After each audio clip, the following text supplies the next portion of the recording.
Muy bien, vamos a entrar entonces a la parte este, teórica, ¿ya? Y vamos a repartir el proyecto hoy día de la materia. Ok, entonces, para ello, voy a empezar con unos conceptos básicos que es necesario que ustedes lo sepan y lo fortalezcan. Bien, entonces vamos a ver lo que es la materia de geodesia, el capítulo 1, conceptos básicos. ¿Ya? Entonces, el texto que vamos a guiarnos, o el que podemos tomar apuntes y todo, es el libro del ingeniero Fernando Melunge Martínez, ¿ya? El ingeniero creó un libro de geodesia en el año 2019 y está al alcance de todos. El costo de este libro es de 50 bolivianos y lo vende el ingeniero en el módulo 224 planta baja, ¿ya? ¿Ok? Entonces, esta diapositiva también es de él, ¿no? Entonces, en este capítulo vamos a desarrollar los conceptos básicos sobre la geodesia geométrica, entendiéndose como tal la que estudia los sistemas de coordenadas, ¿ya? ¿Para qué estudiamos de los sistemas de coordenadas? Para ubicar puntos en la superficie de la Tierra y así poder calcular área, volumen, ¿no? Puntos, alturas sobre la superficie terrestre, ¿no? Se diferencia la geodesia con la topografía porque se encuentra o toma en cuenta la curvatura de la Tierra que se desarrolla en la geodesia geométrica, ¿ok? Entonces, lo que le decía en la primera clase, que aquí tomamos en cuenta lo que es la curva, ¿no? El término de geodesia viene del griego, que es tierra, ¿ya? Y dividir. El uso inicialmente de Aristóteles se puede significar las divisiones geográficas de la Tierra, ¿no? Norte, sur, este, oeste, como también el acto de dividir la Tierra entre propietarios, ¿bien? O sea, entre los hemisferios, entre los paralelos, meridianos. La geodesia es al mismo tiempo una de las ciencias de la Tierra en una ingeniería. Trata del levantamiento de la representación de la forma y la superficie global y parcial, ¿ya? El objetivo de la geodesia, ustedes saben, ¿ya? Es planificar bien la o sea, es poder, yéndonos al punto de ingeniería, el objetivo de la geodesia es poder utilizar la tierra para las construcciones terrestres, tomando en cuenta la curvatura de la tierra, ¿no? Entonces la geodesia hace referencia a la geométrica para la geociencia, ¿no? O sea, vamos a ver toda la parte del geo, de la tierra, sus divisiones, pero esto se usa más que todo en construcciones urbanas, navegación aérea y marítima, ¿ok? Porque cuando son terrenos pequeños o pedazos parciales, se usa netamente la topografía, ¿sí? Entonces, la superficie y direcciones utilizadas en la geodesia se proyecta sobre la superficie topográfica. Quiere decir eso, que vamos a usar la geodesia para después recién entrar en topografía, ¿ok? Entonces, esa es la forma correcta en la que se trabaja, porque si trabajamos netamente con geodesia, se pueden encontrar errores de 4 o 5 centímetros hasta de 8, 10, 14, y eso nos varía harto, ¿no? Bien, entonces vamos con el concepto básico del geoide. Lo pueden ver la gráfica, ¿no?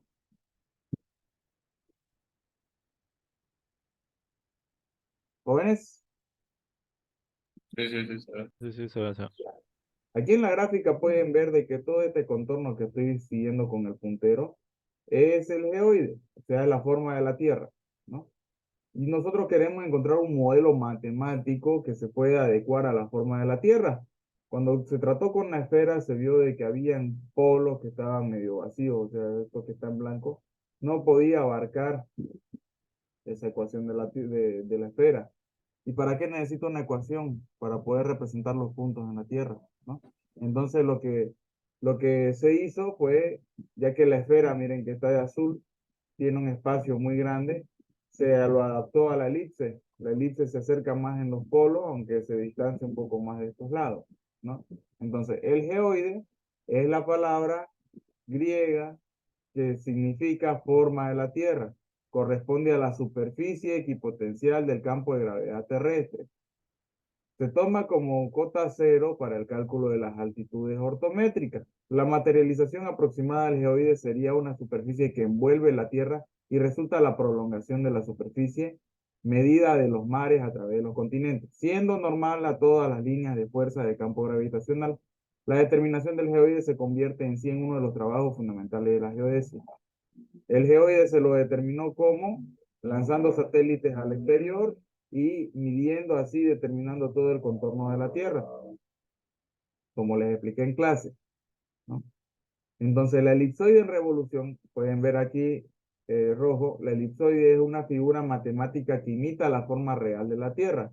Es un sólido geométrico definido por la rotación de la semielipse en torno a su eje menor. ¿Ok? Entonces, esta elipse me representa, cuando nosotros hallamos coordenadas con el GPS, hallamos coordenadas sobre la elipsoide, que luego se proyecta sobre el geoide, ¿no? Entonces, teniendo en cuenta eso, quiere decir de que van a haber diferencias. A veces que la superficie terrestre está así elevada, la ecuación de la elipsoide va a ser esta, y el geoide va a tener el contorno del nivel del mar, ¿ok? Entonces, cuando yo encuentro un punto con un GPS, voy a encontrar un punto sobre mi elipsoide. Pero ¿sobre dónde lo tomé ese elipsoide? Aquí me paré yo con mi GPS a tomar la coordenada. Pero miren, ese punto se proyecta acá. ¿Ok? ¿Se entiende eso? Entonces las coordenadas van a obedecer la ecuación del elipsoide. El elipsoide es x al cuadrado sobre a cuadrado más y al cuadrado sobre b cuadrado igual a 1. Entonces va a obedecer y va a trabajar con esta ecuación, mi GPS, siendo X la longitud y Y la latitud.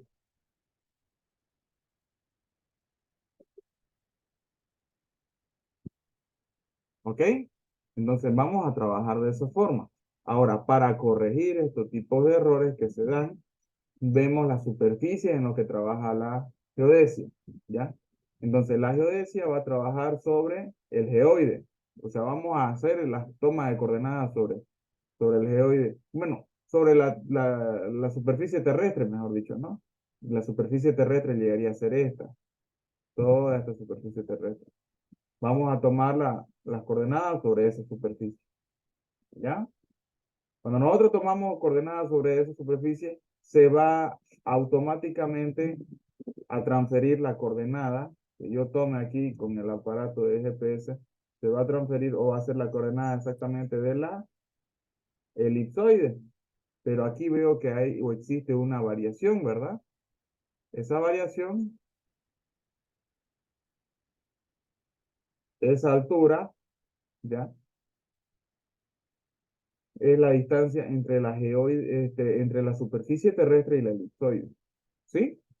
Ahora, como yo tengo la coordenada que se va a transportar acá, digamos, ¿no? Que va a ser aproximada, yo inmediatamente lo que voy a buscar es la altura sobre el nivel del mar, ASNM. La altura sobre el nivel del mar, jóvenes, se obtiene con equipos especiales. Por eso es que cuando nosotros tomamos coordenadas con el GPS, lo que varía la calidad del GPS es la altura sobre el nivel del mar. Por ejemplo, el Garmin no te va a botar una buena altura sobre el nivel del mar, tampoco el GPS de celular. El que te va a botar la verdadera altura sobre el nivel del mar o la cota que nosotros llamamos es que GPS,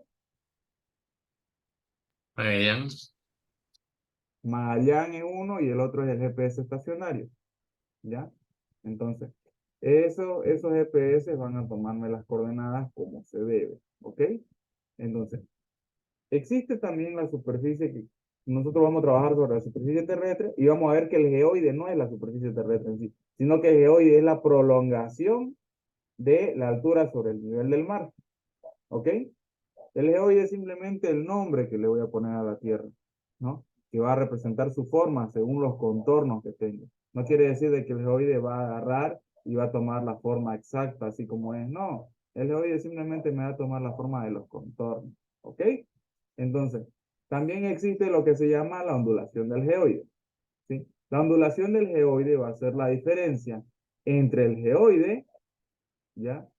Ahora voy a borrar todos los dibujos. va a ser la diferencia entre el geoide y la elipsoide. Vamos a ver de que en este lado hay una ondulación, acá hay otra ondulación, entonces aquí va a haber otra ondulación de geoide, ¿correcto? Bien. Y también vemos de que va a haber una línea de plomada perpendicular al geoide, o sea, una curva máxima de pendiente, ¿ya?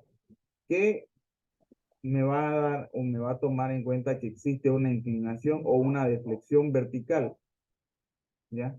Con la perpendicular del elipsoide, ¿ya? ¿Qué quiero decir eso? Vamos a tener una perpendicular respecto a este geoide y vamos a tener una perpendicular a este elipsoide, ¿ya?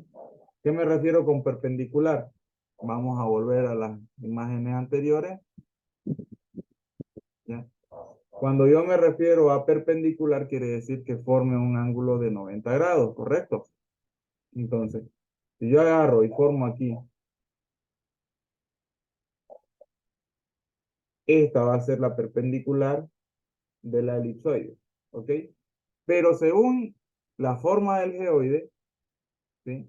Según su forma irregular, ¿está? El geoide también va a tener su perpendicular, ¿ya? Pero la perpendicular la voy a tomar respecto a su polo más achatado. Entonces, respecto a ese centro de gravedad, ¿ya? Yo saco la perpendicular, ¿sí? Es un ejemplo. Entonces, yo voy a ver que entre esas dos va a haber cierta deflexión, ¿correcto? Entonces, esa deflexión de ahí, señoras y señores, es esta que se grafica acá, ¿ya? De forma más gráfica. Va a haber una perpendicular al elipsoide y una al geoide. O dicho de otro modo, ¿ya? Es la pequeña variación que existen entre las dos figuras de masa. Una va a ser regular y la otra es irregular, ¿ok? Entonces va a haber una pequeña deflexión y a esa deflexión se le llama deflexión vertical. La deflexión vertical se genera entre la perpendicular de la elipsoide y la perpendicular del geoide, ¿ok? Entonces, la ondulación del geoide es una diferencia de altura entre la elipsoide y el geoide, es lo que le estaba explicando. Es una diferencia entre el geoide y el elipsoide, se llama ondulación del geoide.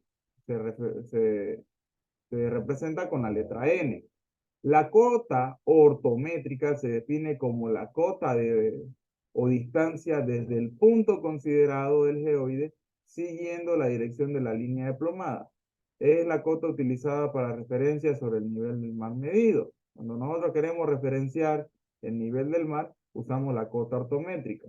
¿Ya? Nuevamente vamos al concepto. ¿Ya? Distancia desde el punto considerado hasta el geoide, siendo la dirección de la línea de la plomada. ¿Ok? Yo quiero considerar este punto, la distancia del punto considerado hasta el geoide. ¿Sí? O sea, no voy a considerar la distancia de acá. Acá, esta no es la distancia sobre el nivel del mar, sino que la distancia del nivel del mar se va a prolongar según según la definición de las veces, se va a prolongar al contorno y la distancia entre estos dos va a ser la altura sobre el nivel del mar. Puede que el mar esté un poquito más para abajo, pero yo voy a compararlo con el geoide, ¿me entienden, no? O sea, van a ver, qué sé yo, estudios de flujo capilar, de donde va pasando el agua y van a medir la diferencia entre la altura de la superficie con el nivel del mar que se genera respecto al geoide, ¿ok? Entonces, esa va a ser la altura sobre el nivel del mar o también llamada cota ortométrica. Ahora, la altura elipsoidal es la altura que proviene del cálculo de distancia desde el punto considerado hasta el elipsoide de referencia. La dirección vertical de la geodesia es la normal del elipsoide. No vamos a usar este concepto de la altura elipsoidal, pero a lo que quiere decir, dice, ¿no? Es la distancia desde dónde, desde el punto considerado, un punto X, hasta la elipsoide. ¿Ok? La altura elipsoidal, en otras palabras, va a ser, si yo estoy acá, la distancia de aquí a la elipsoide. Esa es la altura elipsoidal. ¿Se entendieron estos conceptos?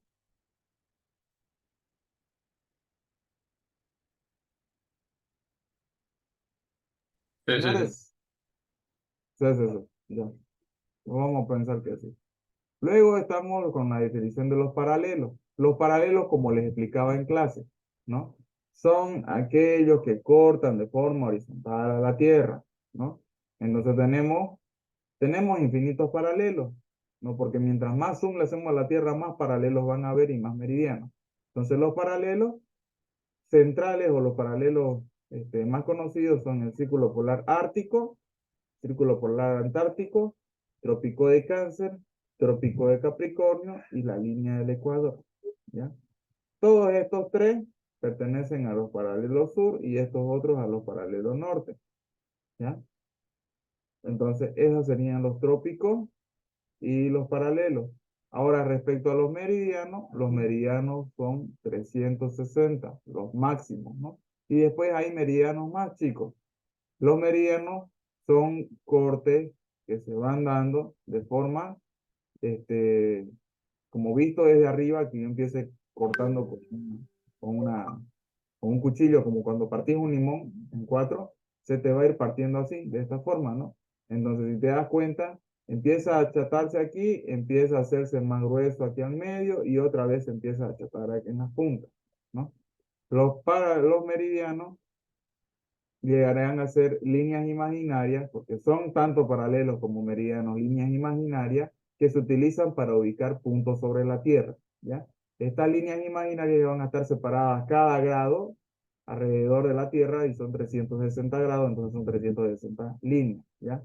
Entonces, meridianos son semicírculos máximos del globo que pasan de polo norte a polo sur, líneas imaginarias las que sirven para calcular el uso horario. Por acuerdo de la toma de la conferencia celebrada en 1884, World System 1984, el meridiano de referencia va a ser el meridiano de Greenwich. ¿Por qué? Porque el primer meridiano que definieron pasa por el antiguo observatorio astronómico de Greenwich, ¿sí? Entonces se le puede llamar el meridiano, primer meridiano o meridiano central. Bien, ahora vamos a los sistemas de coordenadas de referencia. Un sistema de referencia es un recurso matemático que permite determinar la posición de un punto sobre la superficie terrestre en base a las coordenadas previamente definidas. Como yo les dije, el sistema de coordenadas va a funcionar respecto a una ecuación matemática. Y esa ecuación matemática es la ecuación de la elipsoide, ¿correcto?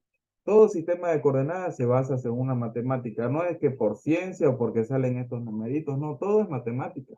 Y todo un sistema debe tener los siguientes datos: una elipsoide en revolución y un sistema de coordenadas establecido a partir de un punto fundamental o punto de origen para saber cuáles determinan las coordenadas geodésicas de longitud y latitud.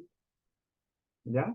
Entonces, sí o sí necesito, en otras palabras, necesito la cancha rayada, ¿ya? Necesito un espacio rayado determinado, que en este caso son líneas imaginarias, que es el sistema de coordenadas de origen, ¿ya? Este sistema de coordenadas de origen, ¿sí? Puede ser el sistema UTM o puede ser el sistema grado, minuto y segundo. Ambos sistemas sirven para encontrar coordenadas. Necesito entonces, primero el sistema de coordenadas y segundo, necesito la elipsoide en revolución. Y de la elipsoide en revolución yo voy a necesitar solo A y B, siendo la variable A el semieje mayor y siendo B el semieje menor. Semieje mayor y menor ¿de qué, auxiliar? El semieje mayor y menor de la Tierra, perdón, del elipsoide que conforma la Tierra. Entonces, si yo tengo acá el elipsoide, lo voy a partir en cuatro. Yo voy a ver de que el semieje mayor va a ser A y el semieje menor sería B. Entonces, A y B son distancias. Las distancias que voy a tener desde el centro de gravedad de mi elipsoide hasta el final del contorno del mismo. ¿Ok? Entonces, una vez teniendo en cuenta que vamos a necesitar eso, vamos a entrar al concepto del datum, ¿ya? Entonces, ¿qué es el datum y para qué sirve? El datum sirve para hacer referencia a un sistema de coordenadas. representa fielmente la superficie de la Tierra. Entonces, el datum representa la superficie de la Tierra, salve las irregularidades, ya que no es ni bien esférica, ni bien curva, ¿no? Existe un datum global para cada continente o cada país definido que ha definido su propio datum para adaptar mejor el sistema de coordenadas a su superficie. Por lo tanto, las coordenadas geográficas no suelen ser universales, sino que son relativas al datum. De esta manera, un mismo punto se expresa con coordenadas geográficas diferentes en función al datum seleccionado. El datum, en otras palabras, ya es un sistema de coordenadas, o sea, un valor de A y B, un valor de A y un valor de B, que son semieje mayor y menor de cada país, ¿no? Puede que un país o un continente tenga un datum, Bolivia va a tener otro, Reino Unido tiene otro, China tiene otro, y existen esos datum parciales, o sea, datos antiguos que usaban cada elipsoide de cada país, y existe un datum global, ¿ya? Que es el datum WGS84, que se usa en todo el mundo, ¿ok? Técnicamente un datum es un conjunto de puntos de referencia en la superficie, ¿ya? Con los cuales se mide la posición tomada.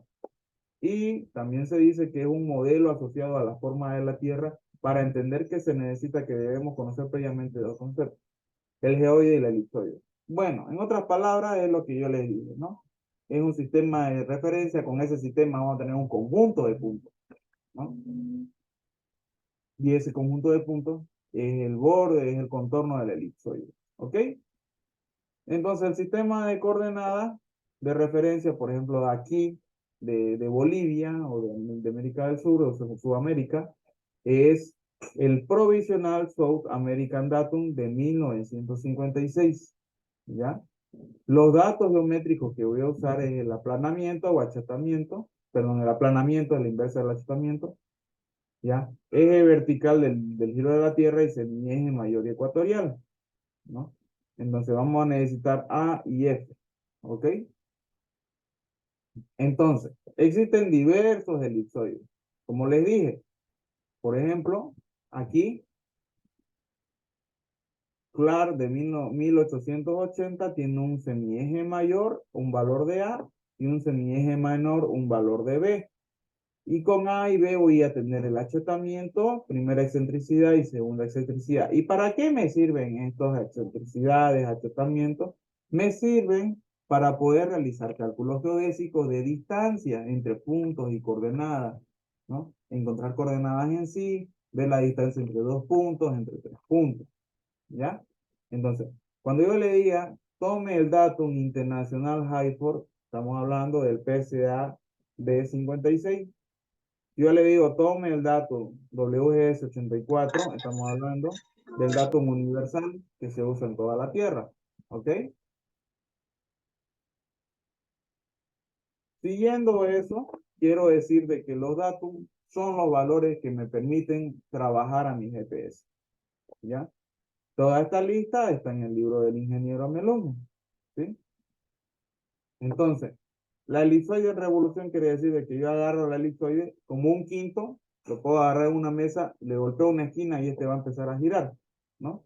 Entonces, la elipsoide nos sirve para conocer las coordenadas que tiene un punto sobre la Tierra y se necesita partir de un sistema geográfico de coordenadas de punto de origen, el cual define otras coordenadas. Para definir las coordenadas, yo voy a usar la latitud geocéntrica, ¿sí? La latitud geocéntrica se rige con el siguiente plano, ¿bien? Y la longitud geográfica, que la longitud geográfica se va a definir por el ángulo B y entre otros, ¿ya? Entonces, todos estos cálculos parten a partir del aplanamiento y de la primera excentricidad. Aplanamiento, este es achatamiento. El aplanamiento es este. Este es achatamiento. ¿Ok? Achatamiento es esta ecuación y el aplanamiento es la inversa del achatamiento. Y la primera excentricidad, ¿ya? Con estos vamos a poder encontrar o hacer los diferentes cálculos de coordenadas para poder ver la altura, la diferencia y las coordenadas en un punto, ¿ya? Entonces, ¿Qué es lo que tenemos que ver? Es la dirección, aquí les voy a dejar el correo o la dirección de un video de la EMI que habla sobre las coordenadas geográficas. Ustedes tienen que estudiarlo, ¿no? Y esa era la primera tarea, si no me equivoco, ¿ya? Para aprender sobre la proyección de un punto sobre el elipsoide. Entonces, si ustedes quieren aprender la materia en sí, hagan conciencia sus tareas y van a aprender algo. Si quieren, lo hacen, si quieren, no lo hacen, pero ese video explica con mejores gráficos cómo podemos encontrar un punto respecto a la matemática, ¿ya?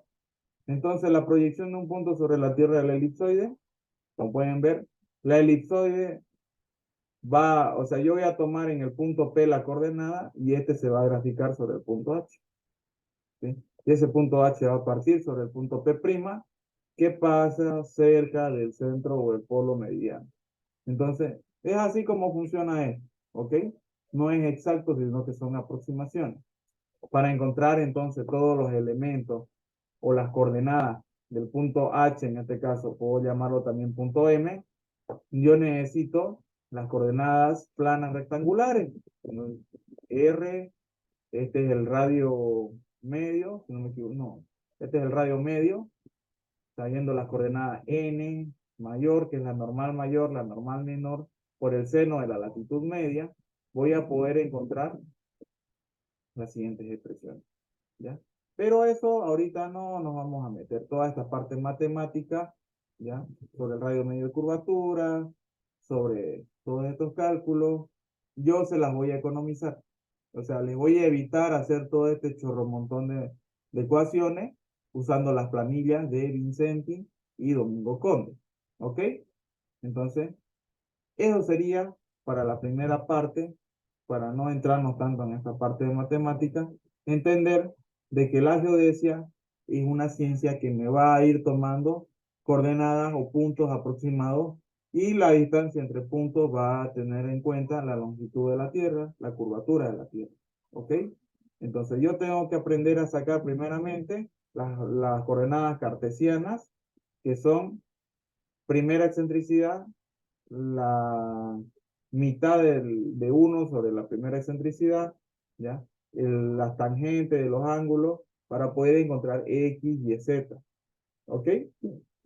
Estos son para las coordenadas cartesianas, pero no vamos a entrar a esas coordenadas todavía, ¿ya? O sea, descartar. ¿Bien?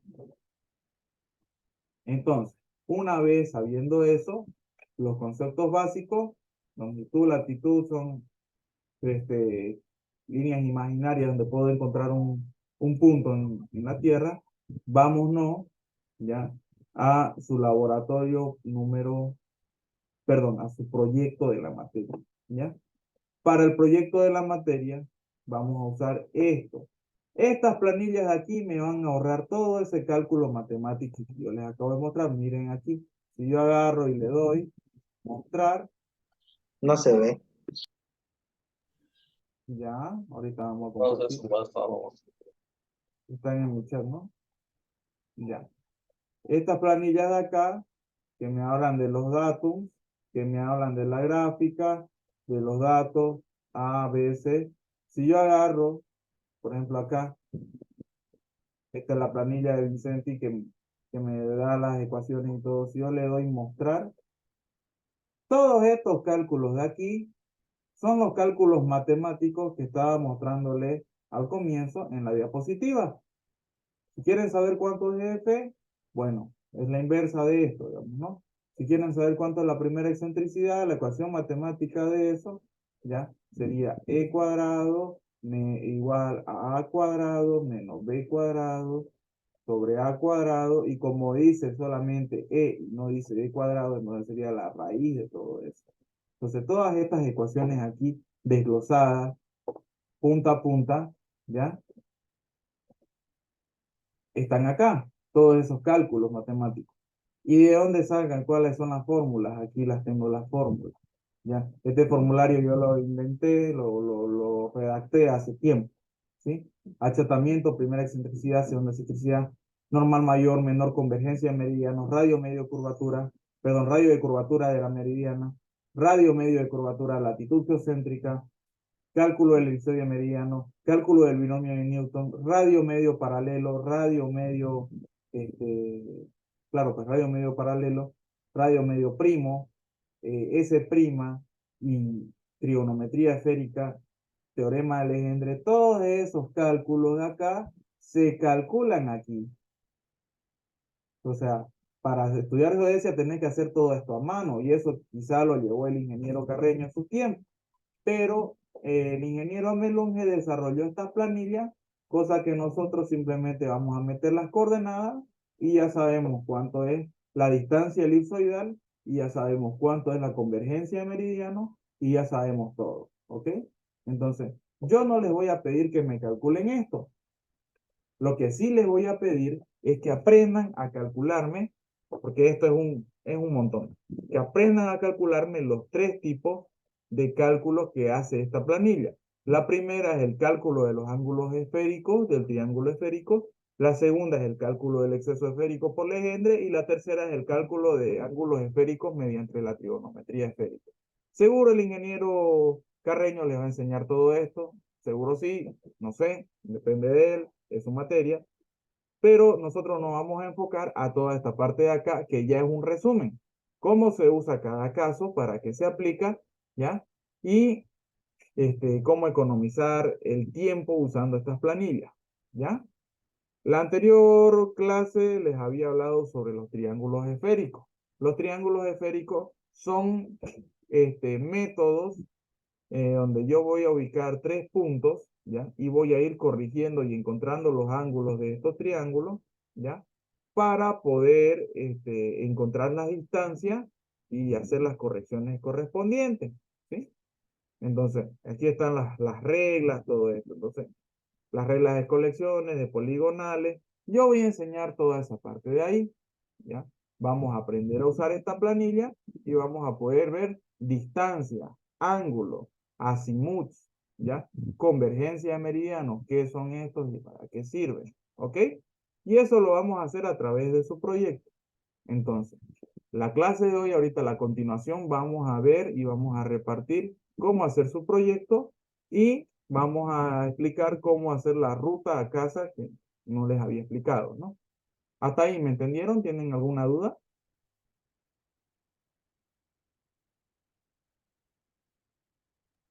Yes. Bien, entonces voy a finalizar ahorita esta reunión y vuelven a entrar al mismo enlace, ¿ya?